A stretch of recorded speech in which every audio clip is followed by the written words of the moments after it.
I'm representing the International Academy of CIO and ITU for academic communities, as well as the some other functions which I have. APEC E-Government Research Center, and UNESCO for disaster educations, and the Japanese government, Japanese MIC as the advisory member of the ministers, and so on and so on. So thank you for inviting me to very excellent meetings today, and I really appreciated your attendance, and also opening remarks by ITU Secretary General Touré and Honorable Minister Anudis of MICT. My topic is the international scene of e-government and CIO from the perspectives of the academia.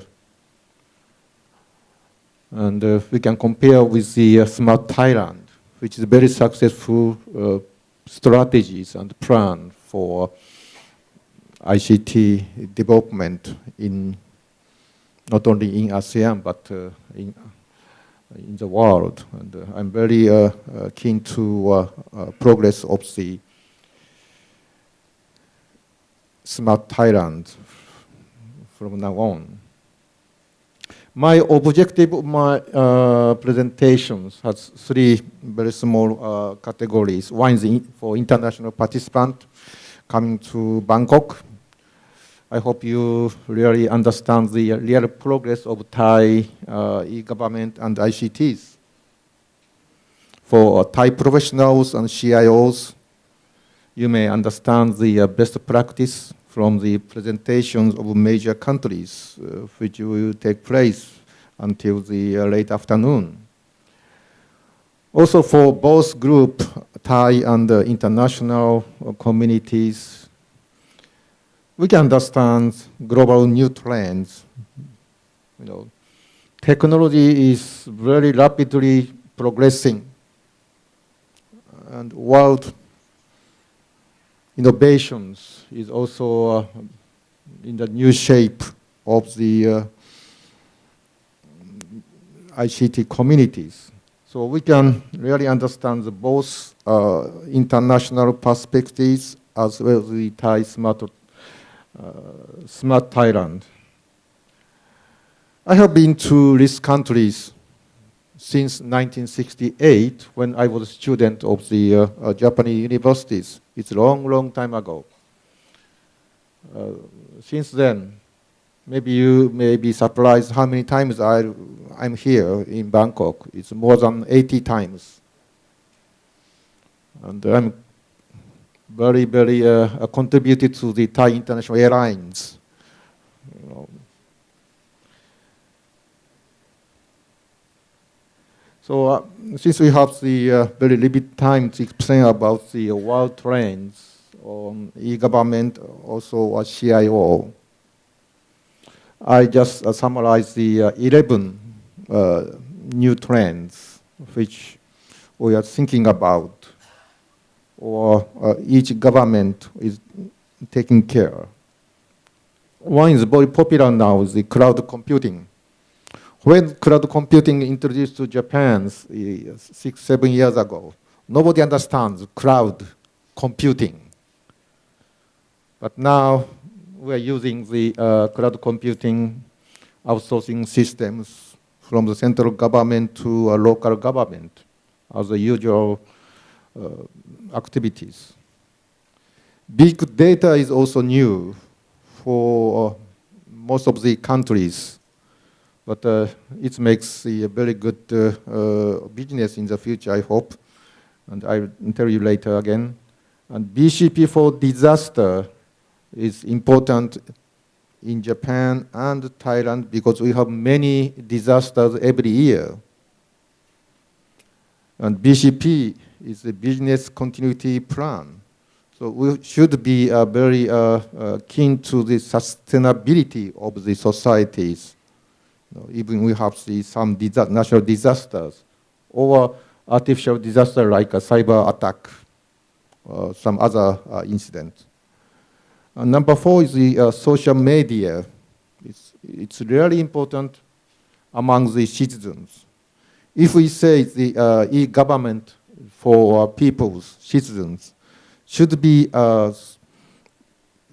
citizen-centric, consumer-oriented way of e-government, maybe with the social media. And the social media will be becoming powerful and powerful. So we may have the very important communications on the social media, especially Facebook and Twitters and so on. Number 5 is the digital inclusions, e-participations. Still there are a number of the citizens who has very difficulties to access to broadband, learn the ICT facilities, especially handicapped peoples as well as the aging peoples. And e-participation is also very high priorities in these societies. And I'm the member of the United Nations DESA, Economic and Social Councils, for reviewing the e-participations towards the United Nations Millennium Development Goals. And we had just a meeting in Geneva 1 month ago. So e-participations and digital inclusion is a really hot issue for citizen-centric societies. Number 6 is cybersecurity and privacy protections. It's a little bit difference between the cybersecurity issues against the privacy protections, but we should improve the situations. Otherwise, no citizen can believe the online services of e-government. Number 7 is mobile government. In Smart Thailand, the Dr. Surachai, the Panam Secretary, introduced the public Wi-Fi network all over the Thailand. It's very important project from the international point of view because it's not so expensive. It's a low cost of the network and easy to access. So a public Wi-Fi network in Thailand might be a test bed for global societies. And number 8 is open government, open data. It's not from the big data. And the government should be open in terms of all the data. They should not hide something behind as red tape. So among the OECD countries, it's developed countries like European, Japan, United States, we have these special committees at the OECD ICCP, which govern the new guideline of the open data in Paris, and we have the meetings quite often. So people who pay the tax to the government should know what is going on in government or for government, for the people by government. So that's the concept of the open government. Number 9 is the government 2.0 as the web applications. We are really accessing the portals and web URL of the government But just you can think about the differentiation between the central government and local government in terms of the portals. And some country has the different standard of the portal, national portals, URL.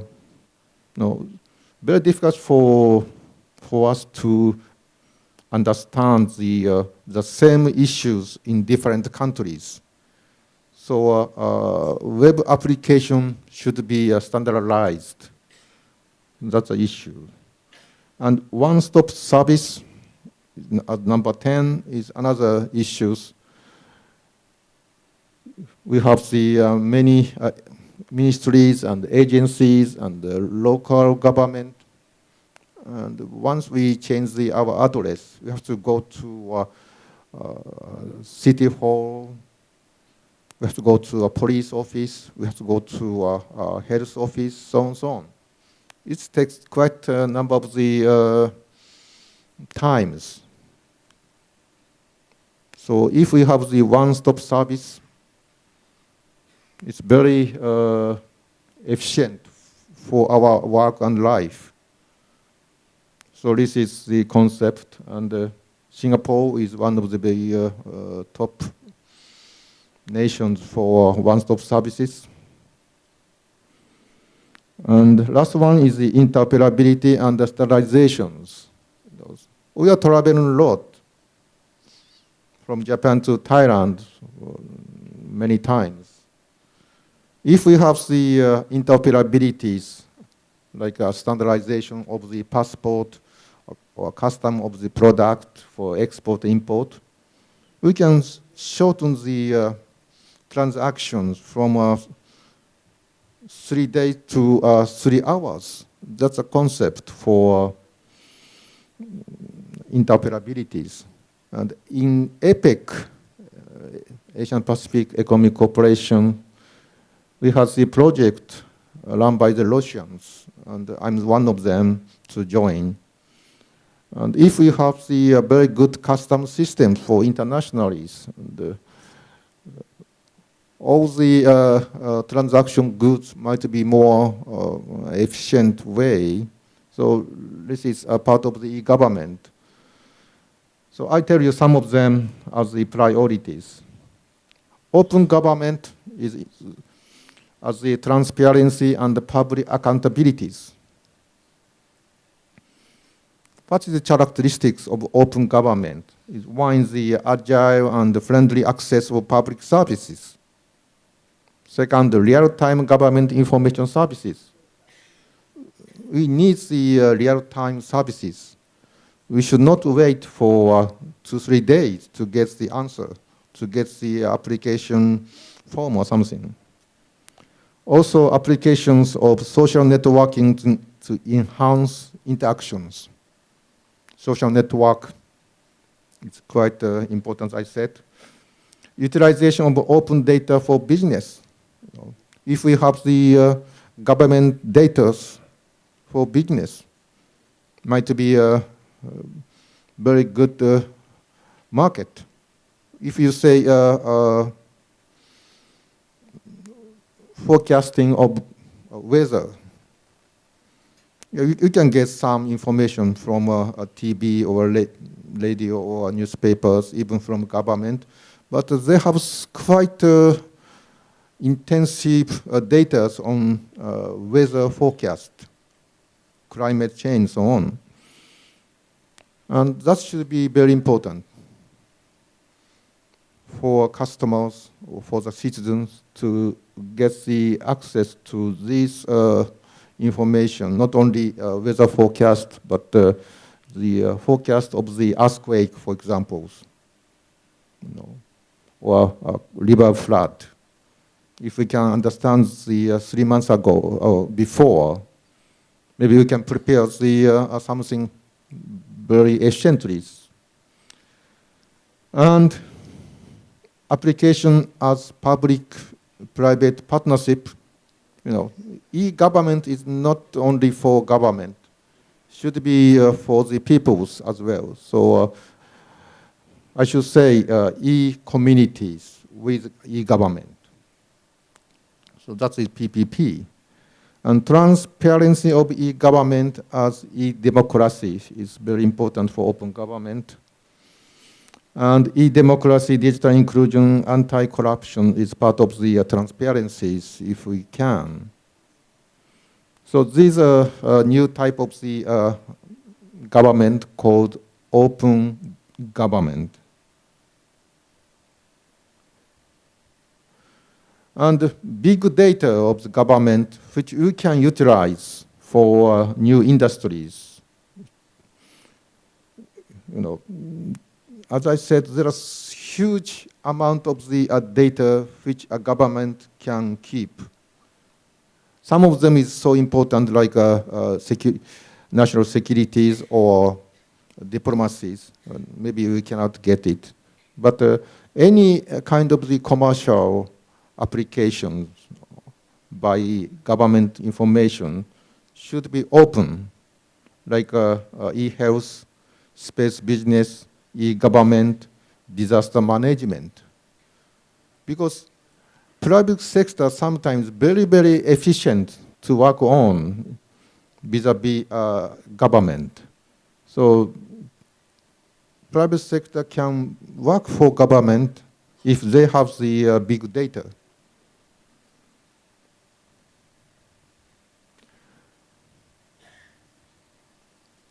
And regarding disasters, it's March 11, 2 years ago, we had a huge tsunami and, of course, earthquake in East Japan, and very recently, super typhoon in Philippines. What's the activities against this disaster by e-government or chief information officers as the leader of the ICT?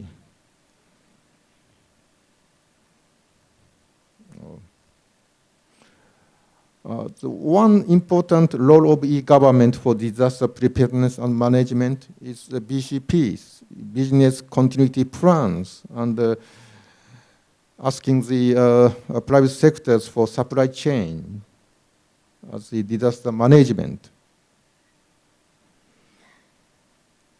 Business continuity plan is so important.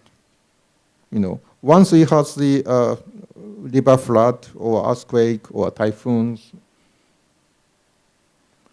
our society should be sustainable for the futures. And only one part of the automobiles to manufacture the car. If we miss one part, very small bolt and nuts, the car cannot be assembled. It happened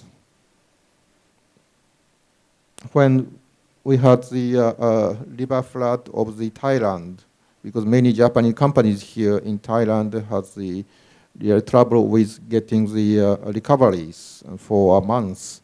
Then manufacturing plant in Japan is waiting for some part from Thailand. It's a part of the international supply chains. So everything is connected all over the world for a big business like manufacturers. So I think BCP is guided by the e-government and work with the some other agencies on the emergencies and disaster recovery department. So you may have the lesson from best practice in Japan against disasters, because we had very severe disasters 2 years ago. And we have a lot of the experience now to introduce to other countries in the world. So it's really work of the chief information officer, because all the BCP and supply chains is really connected by internet. Internet is governed by a CIO. So you can think about the many things, you know. And the CIO used to be a kind of the officers for budgeting ICT and getting the new momentum for deploying the technology and the innovations, or sometimes the cybersecurity issues, and mainly budgeting and planning strategies, and also governing the management of each agencies. It should be in the peaceful time. But when we have the crisis, like disasters, CIO should take the initiative of coordinating all agencies, because all the government is connected. That's why the CIO role is now expanded. And when we had tsunamis in Japan, human and economic loss by natural disaster, it's a huge amount of the monies, including government budget.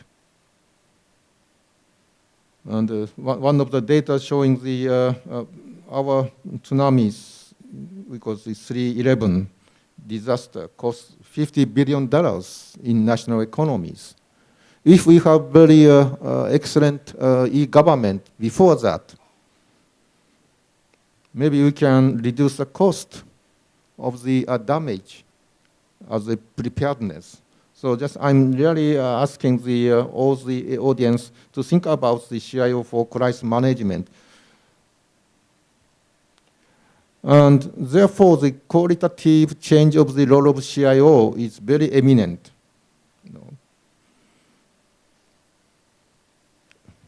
I wrote many books on chief information officers and the government, more than 20 books already in English and in Japanese. But every year I'm thinking about the paradigm shift or transformation of the role of the CIO. And now we have the really understanding of the society environment and the new technologies, especially computer things like cloud computing, social media, big data, and smartphones. Also, we should emphasize the recognition of the disaster management and cyber securities as the new role of the chief information officer. Otherwise, government has some mess, chaos for connecting all the broadband and the internet for new communications. And as ITU Secretary General Touré told you about the importance of academia in this field, even in the ITU activities, because government and the business industry has very good relations, but academia is a little bit isolated, very little contribution to societies in terms of the information societies. So he's emphasizing the active role of the universities, academia, in the information societies. And how ICT with e-government will contribute to national economic growth. Just I show you the some of them as the case study of the Japan. Most advanced nations for ICT is our new strategic plannings adopted by cabinet of the Abe administrations last June this year, which saying the Japan can contribute to not only domestically but also internationally on the issue of the ICT and e-government. And our Waseda University team on the researching the e-government effect or synergy effect for the national economy and the government of Japan, we can reduce the budget by 20% if we implement excellent e-government. And also increase the work efficiency by 30%. It's perfect if we have the very good e-government. Because, ICT industry in Japan, or not only industry itself, ICT is very important vehicles for expanding the national economies. Just I show you the figures. ICT is the biggest economic impact on all industry in Japan. The ICT versus GDP would be 10.8%. It's quite big numbers, If you have the very stimulus package for expanding the ICT industries or business, your economy, national economy, going up very rapidly. But don't forget about the ICT as the tool of the implementations in other field of line of the field. ICT cannot survive by itself. We have the e-health, e-education, or e-transportation, so on. Then you can use the ICT as the very excellent means of the productivities and efficiencies. And Waseda Universities conducts the World E-Government annual rankings until this year. And the next year, we have to change to Waseda and the International Academy of CIO together as a joint work. Since 2005, we introduced the list activities with the 55 countries, and including Thailand and many countries which participants can live in. And every year we have the numbering of the countries, and Thailand is very well done last year. So we can identify and facilitate the policies for the best practice of e-government development each countries, and we can learn the best practice of the other countries to introduce or apply for the countries which need it. So these lessons and experience on the best practice of e-government is very, very appreciated for the member government, and we are very happy to work on next year with IAC. And I can show you the indicators, and we have the 7 now, and including network preparedness as the broadband expansions and management optimizations as the awareness of the enterprise architectures, and e-services like online services for e-tax or e-health, so on. Also, you have the national portals. It's a homepage of the government. Very easy to access in some national portals, but still we need some standardizations. And number 5, as a government CIO, is one of the very important priorities for us to evaluate. And e-government promotions. And the last one is the e-participations. So these are our indicators for evaluating each government every year. So I hope you can really contribute to this type of the international ranking surveys if you push your e-government activity as the CIO. I think must be essential factors for thinking about some best practices in other countries. And this is quite difficult to show the slide, but I'm saying the promotion of the information system management. You know, we need the very accurate data on the inventory of the information and the communication asset. Like my university, Waseda University in Tokyo, we have 60,000 and we have 3,000 academia staff. And frankly speaking, we don't know how many personal computers in my universities. Maybe it's quite many, but we cannot count. They are changing every day. You know, some students buy new one, some students get the 2 or 3, but it's not good for government. Government should control all the ownership of the so-called the ICT asset. And also control of the offshore informations against the securities, you know, cyber crime and so on.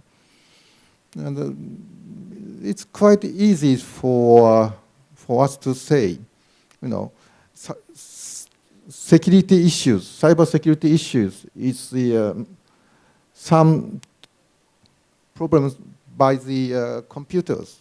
That's not good. More than half of the cyber security problems is run by the staff who do not understand the importance of the securities. Just they open the personal computers during the lunchtime and go out of the office. They lost the their USB somewhere in the train. You know. So this is a human troubles, not on the computer itself. And last one, the preparation of the guidelines. So CIO must have the very strong initiative for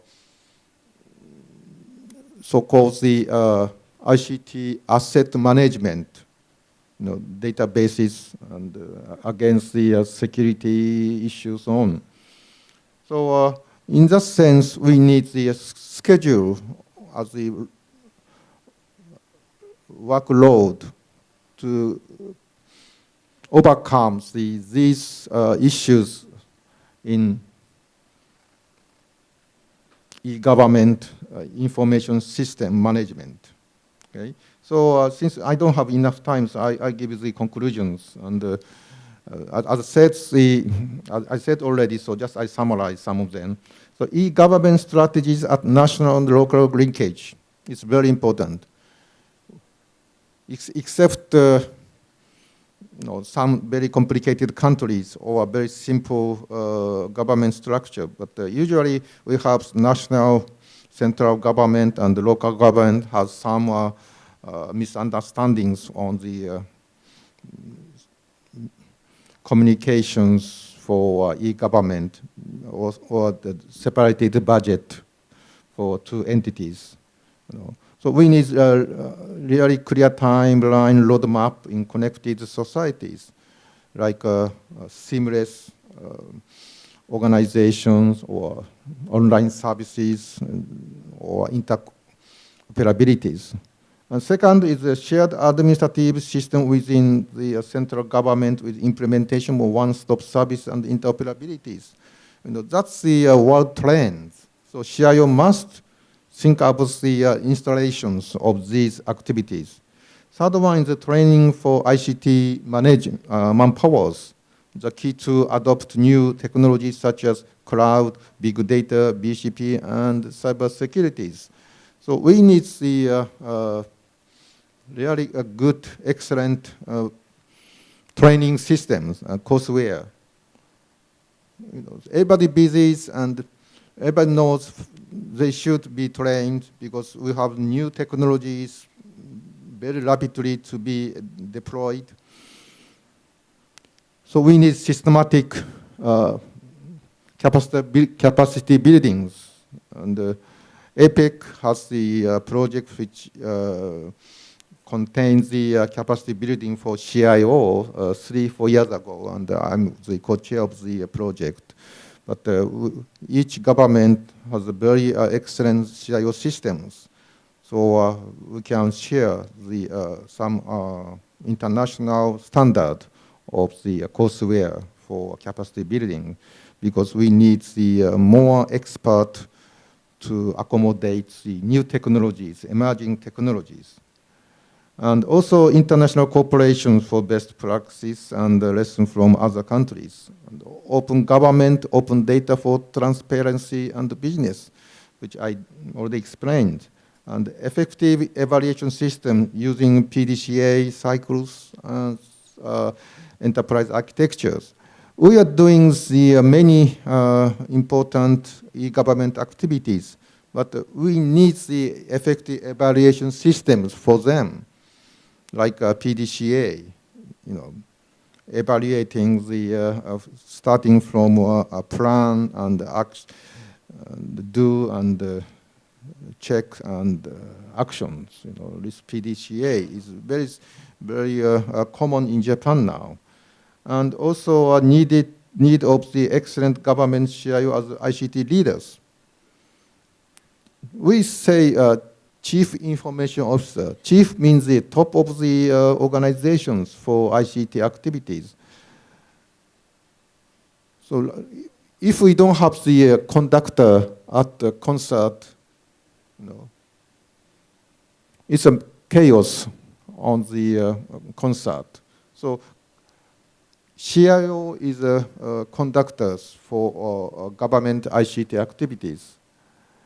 Now in the private companies, CIO is a part of the management, like a vice president. So CIO's position is upgraded in the private societies, private companies. I think the government also, you should upgrade the position of CIO to communicate with the top of the organizations. And also, we are thinking about the CIO activities in the ITU and, to propose the ITU CIO forum. And all the CIO in the government can gather together to prepare the new transformation of the e-government. Might be very important. And last one is our Waseda and IAC International E-Government Ranking Survey is extremely useful for evaluating major nations, and we are ready to contribute to development of the e-government in the world. And since time is just over, and I should say thank you very much for your attention. And I really stress to say as the last words, CIO as the Chief Information and Innovation Officer is very important in information societies. Thank you very much.